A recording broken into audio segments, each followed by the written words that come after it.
नमस्कार दोस्तों, स्वागत है आपका हमारे YouTube channel target civil services में। दोस्तों आज है 10 फरवरी और मध्य प्रदेश के डेली करंट अफेयर में आज हम पढ़ेंगे 10 फरवरी की करंट अफेयर। तो लेक्चर ध्यान से देखिएगा। और देखिए दोस्तों, जिसको भी मध्य प्रदेश करंट अफेयर की जनवरी 2021 से लेकर दिसंबर 2021 की पीडीएफ चाहिए तो वो हमारे व्हाट्सएप नंबर 9111920612 पर मैसेज करके इसको मात्र 99 रुपीज में परचेज कर सकते हैं। तो इसमें लगभग आपको 3500 क्वेश्चंस मिलेंगे। इसकी आपको 12 पीडीएफ मिलेगी, इसमें आपको लेटेस्ट कंटेंट मिलेगा 31 जनवरी तक।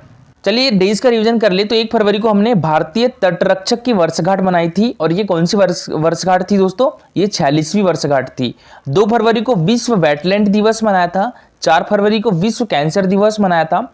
6 फरवरी को महिला जननांग विकृति पूर्ण असहिष्णुता उन्मूलन हेतु अंतर्राष्ट्रीय दिवस मनाया गया था 6 फरवरी को। और देखिए दोस्तों, आज है 10 फरवरी और 10 फरवरी को मनाया जाता है नेशनल डिवॉर्मिंग डे, यानी नवजात बच्चों को परजीवी कृमि से होने वाले इन्फेक्शन से बचाने और लोगों को इसके प्रति जागरूक करने के मकसद से हर साल 10 फरवरी को नेशनल डिवॉर्मिंग के रूप में मनाया जाता है।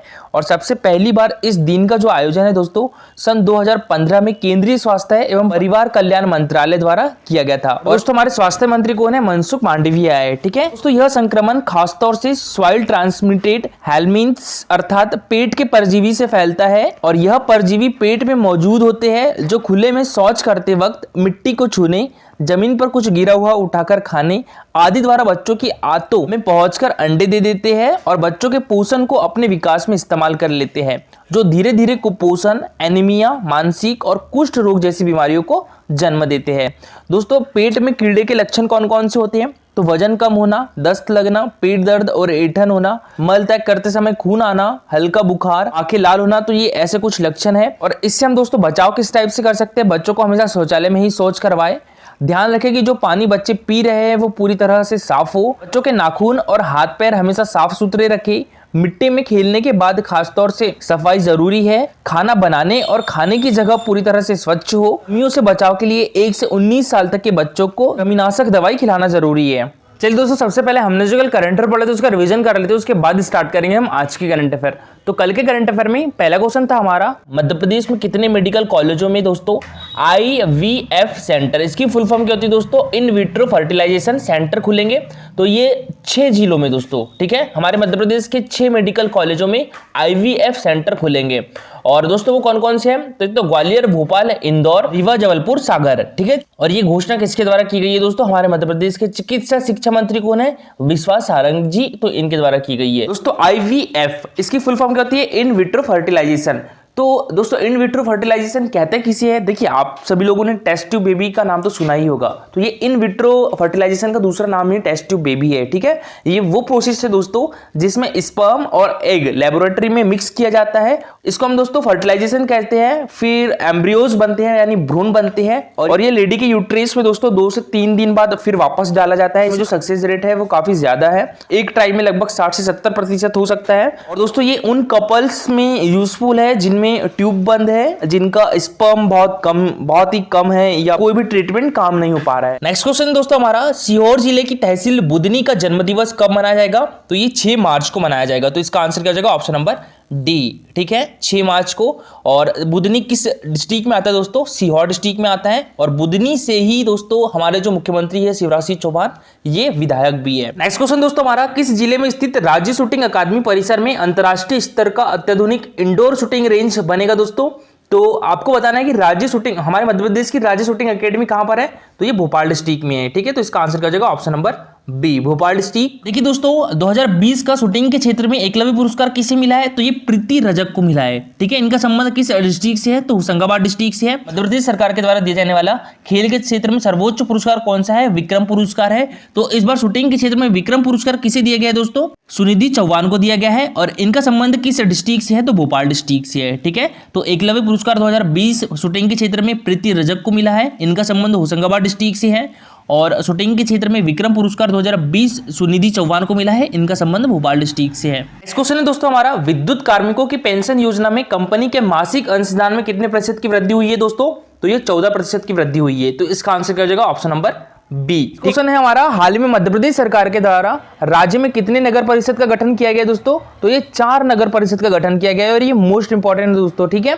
तो देखिए कौन कौन सी नगर परिषद है वो। अनूपपुर जिले में नगर परिषद बरगवा अमलाई है ना एक, और सिंगरौली जिले में रसई और बरगवा, तथा सागर जिले में कर्रापुर नगर परिषद का गठन किया गया है। सागर जिले की नगर पालिका परिषद गड़गोटा की सीमा में वृद्धि भी की गई है। चलिए दोस्तों अब स्टार्ट करते हैं हम आज के करंट अफेयर। तो आज के करंट अफेयर में पहला क्वेश्चन है हमारा, rights and risk analysis group के द्वारा जारी इंडिया प्रेस फ्रीडम रिपोर्ट 2021 में मध्य प्रदेश को कौन सा स्थान प्राप्त हुआ है दोस्तों?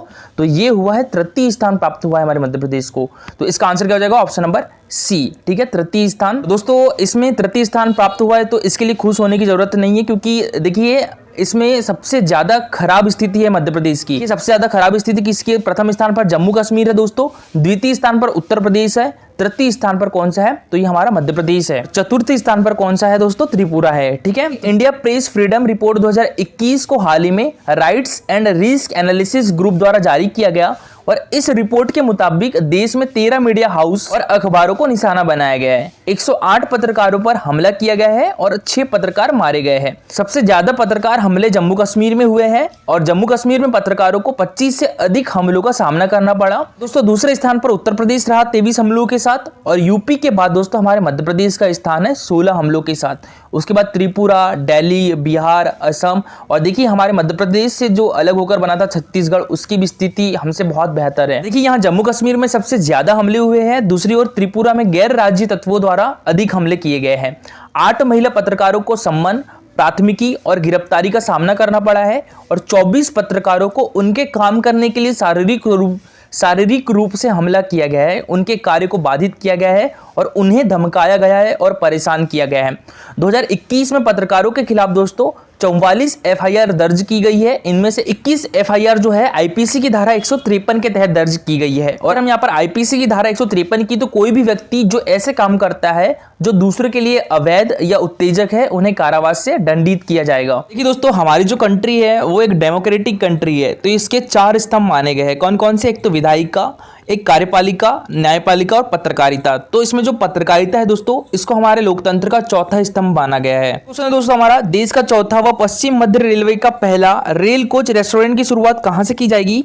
तो देखिए दोस्तों पश्चिम मध्य रेलवे का मुख्यालय कहां पर है? ये जबलपुर में है। तो यहीं से दोस्तों देश का चौथा रेल कोच रेस्टोरेंट की शुरुआत की जाएगी और ये पश्चिम रेलवे का पहला रेल कोच रेस्टोरेंट रहेगा। तो इसका आंसर क्या हो जाएगा? ऑप्शन नंबर ए, ठीक है। तो देखिए दोस्तों देश का चौथा व पश्चिम मध्य रेलवे का पहला रेल कोच रेस्टोरेंट की शुरुआत 14 फरवरी से शुरू होगी और रेल ने अपने स्नैप कोचों से कमाई का अनूठा जरिया ढूंढा है, जिससे अकेले जबलपुर व मदन महल रेलवे स्टेशन से वह सालाना 1.25 करोड़ रुपए की करीब राशि कमाएगा। और रेल कोच रेस्टोरेंट 5 जगह स्थापित किए जाते हैं, जिसमें जबलपुर, मदन महल, कटनी, मुड़वारा, सतना व रीवा स्टेशन परिसर में इन्हें लगाया जाना है। और देखिए मदन महल में तैयारी भी हो चुकी है, वहीं मुड़वारा, सतना, रीवा के लिए इस दिशा में काम प्रगति पर है। भारतीय रेलवे ने पहला कोच पश्चिम बंगाल रेलवे ने आसनसोल स्टेशन पर 2 साल पहले चालू किया था। इसके बाद मुंबई के CSMT स्टेशन परिसर व नागपुर में लगाए गए हैं और पश्चिम मध्य रेलवे का यह पहला रेल कोच रेस्टोरेंट होगा। देखिए दोस्तों अगर हम भारतीय रेलवे में जोन की संख्या देखें तो कितनी है? 18 है। इसमें से दोस्तों एक हमारे मध्य प्रदेश में भी है। कौन सा है? पश्चिम मध्य रेलवे, जिसका मुख्यालय कहां पर है? तो ये जबलपुर में है। पश्चिम मध्य रेलवे रेल मंत्रालय भारत सरकार द्वारा दिनांक 4 जुलाई 2002 को मध्य रेल के जबलपुर एवं भोपाल मंडल तथा पश्चिम रेलवे के कोटा मंडल को मिलाकर गठित किया गया और पश्चिम मध्य रेलवे एक नए क्षेत्रीय रेलवे के रूप में अस्तित्व में आया।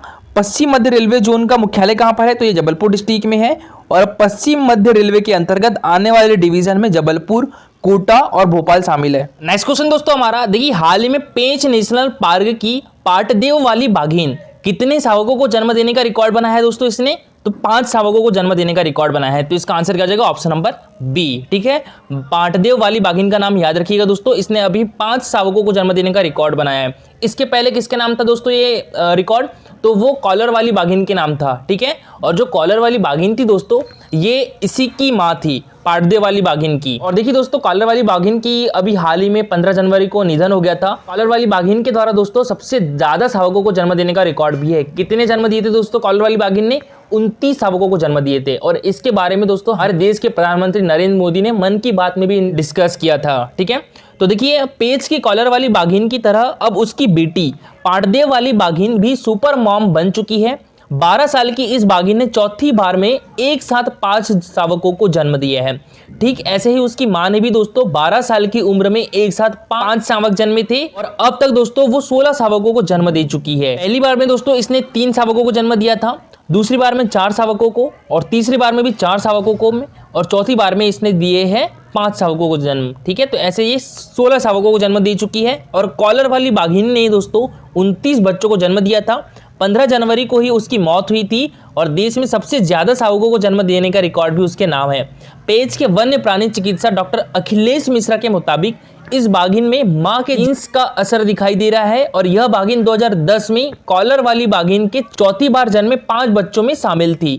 इस बाघिन को दोस्तों TPN4 का नाम दिया गया है। दोस्तों इसके बाद पांडदेव वाली बाघिन अब दूसरे और राजस्थान में रणथंभौर नेशनल पार्क में 11 शावकों को जन्म देने वाली बाघिन मछली तीसरे नंबर पर है। पांडदेव वाली बाघिन क्यों पड़ा दोस्तों इसका नाम? तो देखिए पेंच नेशनल पार्क में टूरिया रेंज में ग्राम देवता पांडदेव का स्थान है और मां से अलग होने के बाद यह बाघिन अकेली इस स्थान पर दिखाई देती थी, जिसकी वजह से स्थानीय लोगों ने इसे पांडदेव वाली बाघिन के नाम से जानने लगे। तो बात करें हम यहाँ पर पेंच राष्ट्रीय उद्यान की, तो ये हमारे मध्य प्रदेश के सिवनी और छिंदवाड़ा डिस्ट्रिक्ट में है और इसका नाम पेंच नदी से है जो उत्तर से दक्षिण तक पार्क के माध्यम से बहती है और पार्क को लगभग बराबर पश्चिमी और पूर्वी हिस्सों में विभाजित किया जाता है। इसे दोस्तों 1977 में एक अभ्यारण्य घोषित किया गया था, लेकिन इसे राष्ट्रीय उद्यान का दर्जा कब दिया गया था? 1983 में। 1992 में यह एक बाघ आरक्षित यानी प्रोजेक्ट टाइगर में पेंच राष्ट्रीय उद्यान को कब शामिल किया गया दोस्तों? 1982 में। और देखिए दोस्तों हमारे मध्य प्रदेश में 6 राष्ट्रीय उद्यान और एक अभ्यारण्य को प्रोजेक्ट टाइगर में शामिल किया गया है। तो एक है कान्हा-किसली राष्ट्रीय उद्यान, पेंच राष्ट्रीय उद्यान, बांधवगढ़ राष्ट्रीय उद्यान, पन्ना राष्ट्रीय उद्यान, सतपुड़ा राष्ट्रीय उद्यान, संजय गांधी राष्ट्रीय उद्यान और एक अभ्यारण्य है। तो उस अभ्यारण्य का नाम कमेंट बॉक्स में लिख के बताइए। नेक्स्ट क्वेश्चन दोस्तों हमारा, हाल ही में सर्वश्रेष्ठ प्राथमिक कृषि साख सहकारी समिति का प्रथम पुरस्कार किस संस्थान को दिया गया है दोस्तों? तो ये आदिम जाति सेवा सहकारी संस्थान मर्यादित गोगांव जिला खरगोन को दिया गया है। और दोस्तों इसी में दूसरा पुरस्कार किसे मिला है? सेवा सहकारी समिति मर्यादित जामसावाली जिला छिंदवाड़ा को मिला है। दोस्तों ये पुरस्कार किसके द्वारा दिए गए हैं? तो राष्ट्रीय सहकारी विकास निगम और हमारे मध्य प्रदेश के सहकारिता विभाग के द्वारा दिए गए हैं। ठीक है, तो देखिए हमारे मध्य प्रदेश के सहकारिता एवं लोक सेवा प्रबंधन मंत्री कौन है? यह है डॉक्टर अरविंद सिंह भदौरिया। तो इन्होंने मंत्रालय में राष्ट्रीय सहकारी विकास निगम और सहकारिता विभाग के संयुक्त तत्वाधान में राज्य में उत्कृष्ट कार्य करने वाली सहकारी समितियों को क्षेत्रीय उत्कृष्टता एवं मेरिट पुरस्कार 2021 प्रदान किए हैं। विभिन्न क्षेत्रों में सहकारी विकास कार्यक्रमों को बढ़ावा देने के लिए इन क्षेत्रों में उत्कृष्ट कार्य करने वाली सहकारी संस्थाओं को पुरस्कृत किया गया है। सर्वश्रेष्ठ प्राथमिक कृषि साख सहकारी समिति पैक्स का प्रथम पुरस्कार आदिम जाति सेवा सहकारी संस्था मर्यादित गोगावा जिला खरगोन और द्वितीय पुरस्कार सेवा सहकारी समिति मर्यादित जामसावाली जिला छिंदवाड़ा को दिया गया है। सर्वश्रेष्ठ प्राथमिक समिति यानी क्रेडिट में प्रथम पुरस्कार सदगुरु साख सहकारी संस्था मर्यादित जिला धार को दिया गया है और द्वितीय पुरस्कार श्री गुजराती रामीमाली समाज नवयुवक साख सहकारी संस्था मर्यादित नौगांव जिला धार को दिया गया है। सर्वश्रेष्ठ प्राथमिक समिति प्रसंस्करण के क्षेत्र में प्राथमिक वनोपज सहकारी समिति मर्यादित रेहटी जिला सीहोर को, सर्वश्रेष्ठ महिला सहकारी समिति में इंदौर जिले की स्वश्री महिला साख सहकारी संस्था मर्यादित को प्रथम पुरस्कार दिया गया है। तो कल का हमारा क्वेश्चन था, देखिए हमारा मध्य प्रदेश का जब विभाजन हुआ था 1 नवंबर 2020 को, तो उस टाइम हमारे मध्य प्रदेश के मुख्यमंत्री कौन थे दोस्तों? ये दिग्विजय सिंह जी थे। तो इसका आंसर क्या हो जाएगा? Option number b. और अभी कौन है दोस्तों हमारे मध्य प्रदेश के मुख्यमंत्री? तो ये है शिवराज सिंह चौहान है। हमारे मध्य प्रदेश के प्रथम मुख्यमंत्री कौन थे दोस्तों? रविशंकर शुक्ल जी थे।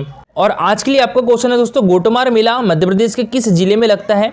बालाघाट, सिवनी, छिंदवाड़ा या खंडवा? तो इसका आंसर पूरा डिटेल में दीजिएगा। और दोस्तों आज के लिए इतना ही। Thank you for watching this video.